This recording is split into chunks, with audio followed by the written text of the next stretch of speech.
Hello everyone, we are Will and Alex, and today we're in Norway, recreating photos from our Around the World in 2000 Pictures book, originally published in the 1950s. Let's see what's changed and what stayed the same. We flew from Amsterdam to Oslo in April of 2022, and let's just say it was the worst travel day of our lives. TLDR, there were massive strikes in Amsterdam. We missed our flight, got to Oslo after midnight and after the trains stopped running. Paid over $200 for a cab, got 3 hours of sleep, and woke up early to catch the train to begin our Norway in a Nutshell tour. Good morning.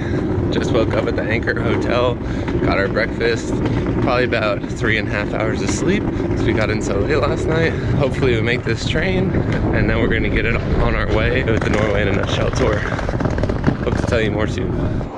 30 minutes later. So, update. We stumbled a bit again this morning and we did not make it on our Norway in a Nutshell tour. As we were pulling up to the platform, we were jogging down to the train station and we just arrived as the train was pulling away from the platform, so that was pretty awful. Yeah, Alex and I were a little bit disheartened, to say the least. We definitely had a slight breakdown.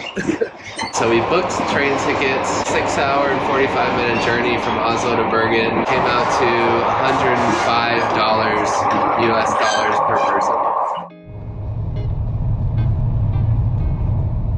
We were super excited for the Norway in a Nutshell tour. It's a day-long journey across Norway from Oslo to Bergen, including a boat ride through a fjord. A pro of buying the tour is that your itinerary and tickets for all legs of the journey are planned out, and a con being that if you miss just one of the legs, you're screwed.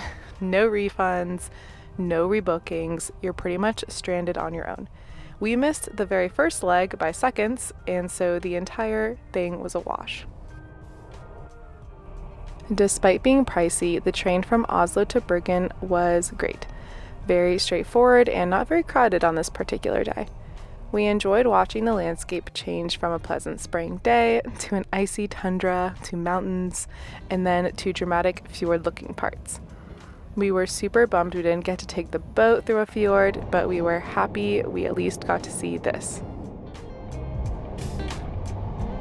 The trip is long and there's a food car with cold and hot food and drinks. The rest of the train was standard with first and second class seating options as well as private cabins and a family children's area.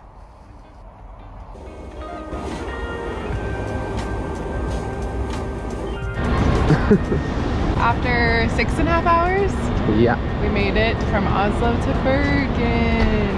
Woo!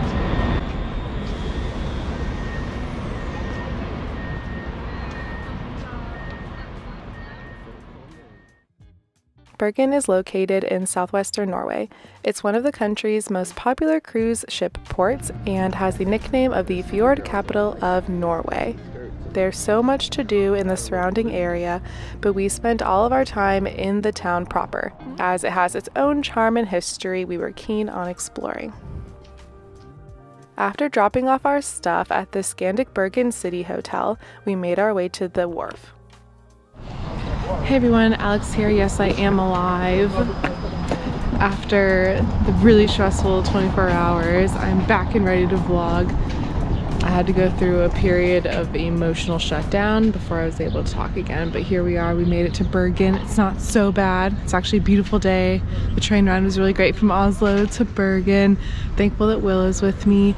And we have about 24 hours in Bergen, and there's a picture we need to retake here, so we're gonna go walk downtown and do that. We're headed downtown to see the fish market. Downtown is a UNESCO World Heritage Site, so it should be a beautiful trip. Let's go.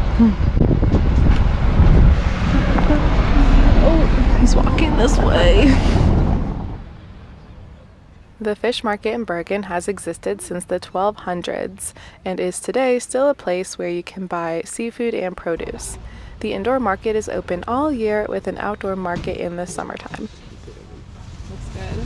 Looks so good. We got flounder and clams.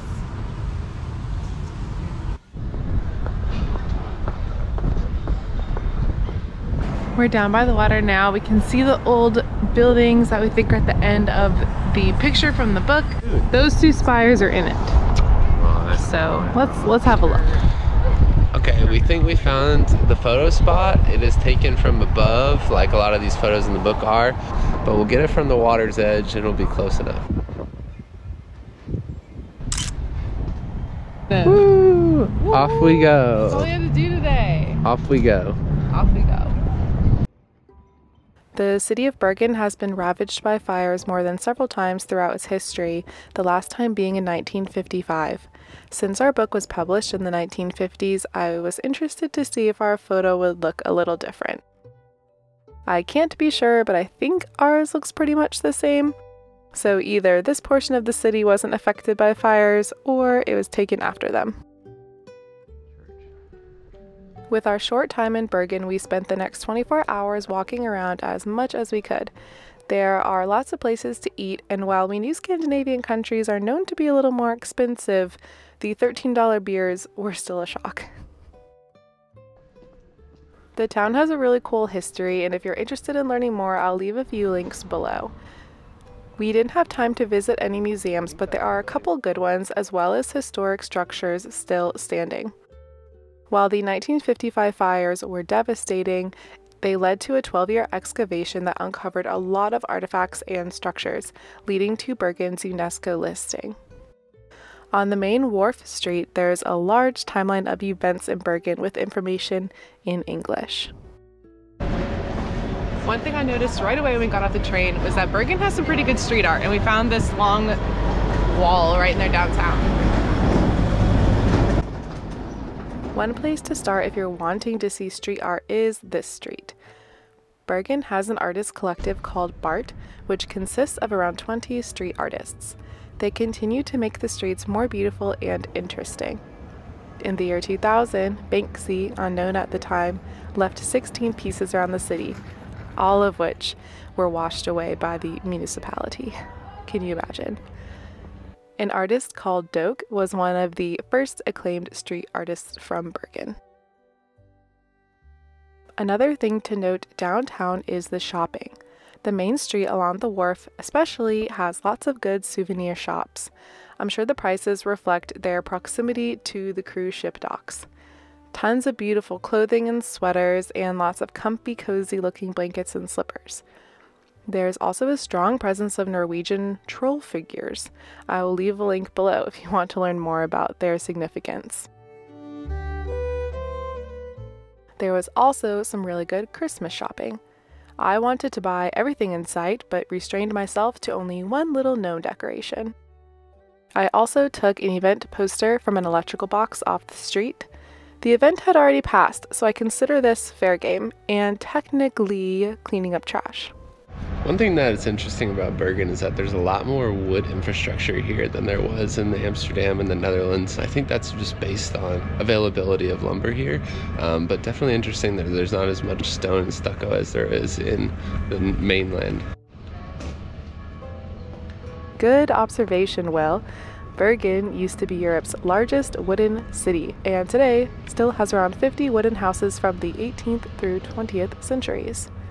There's an open-air museum called the Old Bergen Museum where you can see many of these buildings. We didn't get a chance to go, but we really did enjoy just walking around. Our wanderings led us uphill, of course. We walked up the hill, much to my original dismay, but it is really cool to see some more residential parts, and there's some really good views as well.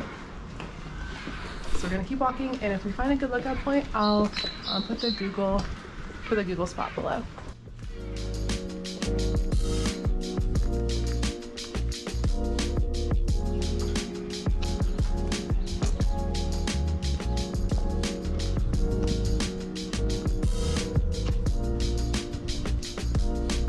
We eventually made it to this viewpoint.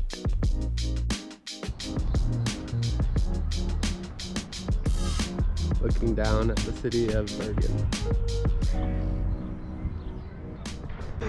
We kept following the road and reached the top to this lookout point in this building that you can see really clearly from the harbor.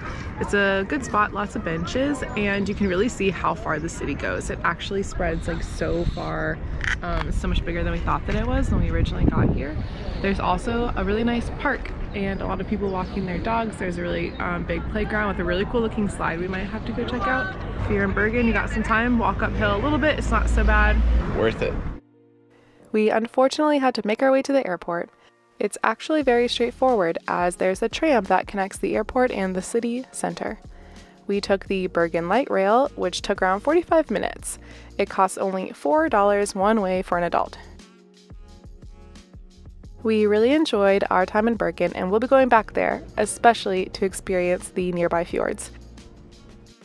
Get Your Guide has some really good experiences, and I'll leave some links below to a few that are on my bucket list. If you enjoyed this content, please subscribe to follow us along on our journey to recreate all 2,000 pictures in our book. Till next time, bye!